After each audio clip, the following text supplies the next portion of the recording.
Bonjour, ce clip vidéo a pour but de vous aider à réserver des locaux et ou des ressources en utilisant Office 365. Alors, vous le remarquez, je suis dans l'interface web d'Office 365 et évidemment qu'on commence en sélectionnant la tuile calendrier. Je me suis déjà dirigé au mois de décembre et simulons que nous voulons réserver une salle pour le 25 décembre. Alors, j'ai à cliquer à 2 reprises sur le carré de la date en question. Je dois obligatoirement donner un nom à mon événement qui sera à la fois dans mon agenda et dans l'agenda de la salle, si c'est une salle que je réserve, et ou de la ressource.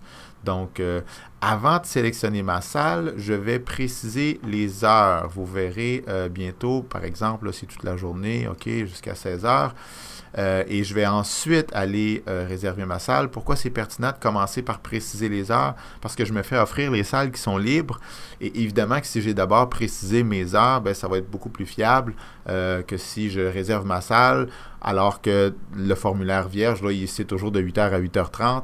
Alors, c'est pas tout à fait... C'est pratique de commencer par préciser les heures. Donc, par exemple, je choisis le local 124.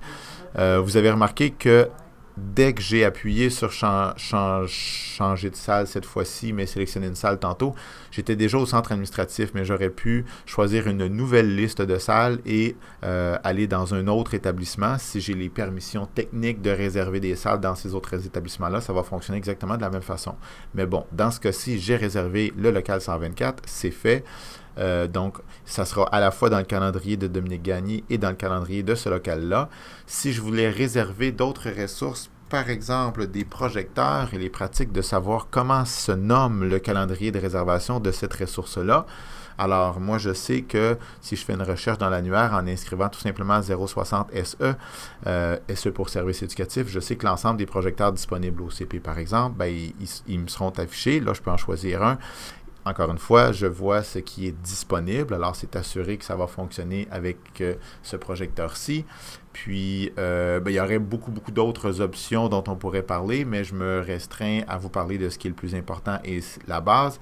Il faut à ce moment-ci, envoyer, c'est pas un courriel, c'est un événement, mais il faut l'envoyer. Pourquoi? Parce que ça ne m'implique pas seulement que moi, mais 2 autres calendriers qui agissent comme des personnes qui ont une boîte aux lettres et qui vont répondre. En l'envoyant, évidemment que c'est dans mon agenda à moi, mais en allant dans ma boîte aux lettres, dans quelques secondes, je devrais recevoir une confirmation qui me dira que ma demande a été acceptée pour le local. Puis je pense que j'en ai 2 parce que le projecteur et le local, les 2 ont accepté.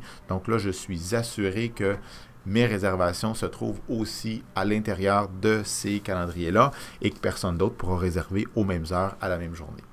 Alors voilà, c'est ainsi qu'on peut réserver des locaux ou des ressources en passant par l'interface web d'Office 365. Merci, bonne journée.